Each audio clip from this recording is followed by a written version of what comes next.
में ही रहता है। उसे कुछ बोलो तो एक नहीं सुनती। मैं तो कहती हूँ इसकी जल्दी शादी वादी करवा दो, वरना लड़की हाथ से निकल जाएगी। तुमसे ज़्यादा चिंता है मुझे शीतल की शादी की। कल ही वो रामपुर वाले मौसा जी को फ़ोन भी किया था। बता रहे थे एक लड़का है नज़र में, उनका अपना घर है और लड़का भी अच्छा है। अरे तो फिर बस बात चलाओ ना, एक बार देखे तो सही लड़का और घर बार कैसा है। कौन से लड़के की बात चल रही है यहाँ? तुम्हारी शादी की बात चल रही है बेटी। अब तुम्हारी शादी की उम्र हो रही है तो लड़का तो देखना पड़ेगा ना। उफ़ो, मुझे अभी नहीं करनी शादी वादी। ये तो मेरे खेलने कूदने के दिन है। बहुत खेल कूद ली तुम, अब घर के काम धाम सीखने की कोशिश करो, समझी? ससुराल जाकर हमारी नाक मत कटवा देना। सब्जी काटनी तो आती नहीं इसको, तो नाक ही कटवाएगी। अरे मैं इसे शादी तक अच्छे से सब सिखा दूंगी, आप तो बस उस लड़के से इसकी शादी के बाद चलवाओ। कुछ दिनों बाद कुणाल और उसकी माँ शीतल को देखने घर आते हैं। कुणाल दिखने में बड़ा ही स्मार्ट होता है, शीतल तो उसे देखती ही रह जाती है। देखो जी, हमारी कोई डिमांड तो है नहीं, बस हम चाहते हैं कि लड़की घरेलू हो, घर के सारे कामकाज संभाल ले। अब आपके परिवार में तो बस 3 ही लोग हैं, पर हमारा तो खूब भरा पूरा परिवार है। बाकी हमें लड़की के घूमने फिरने दोस्तों से मिलने से कोई दिक्कत नहीं है। घर का काम करने के बाद जो चाहे सो करे। अरे वाह, ये तो इतने बढ़िया लोग हैं। लड़का भी इतना स्मार्ट है और ऊपर से इन्हें मेरे घूमने फिरने से भी कोई दिक्कत नहीं है। हे भगवान, तूने तो बिना मांगे ही मुझे सब दे दिया। बताओ जी, और क्या चाहिए हमें?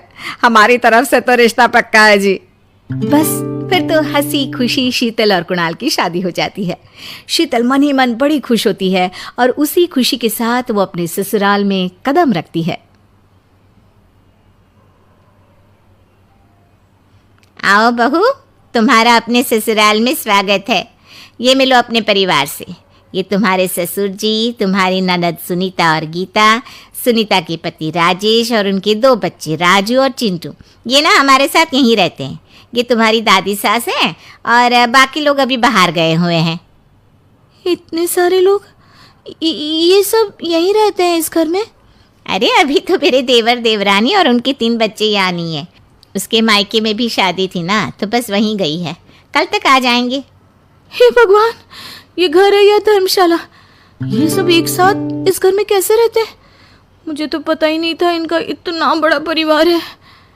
अब समझी कि कोई डिमांड क्यों नहीं की इन्होंने। ये सब चाल चले मेरे साथ। अरे बहू, खड़े खड़े क्या सोच रही हो?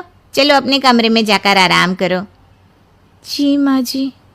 अगले दिन शीतल का ससुराल में पहला दिन होता है।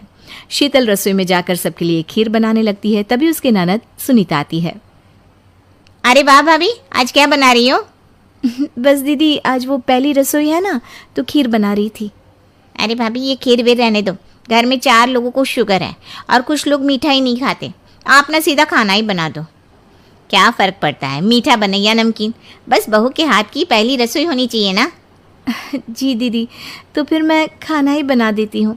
आप बता दो खाने में क्या बनेगा? बस सिंपल सी कोई सब्जी बना दो, जैसे आलू गोभी या आलू मटर, और उसके साथ रोटियाँ सेक दो। हमारे परिवार में अब तुम्हें मिलाकर पूरे 20 लोग हो गए हैं। 15 बड़े और 5 बच्चे। बड़ों की 6 और बच्चों की 2 के हिसाब से रोटी बना देना।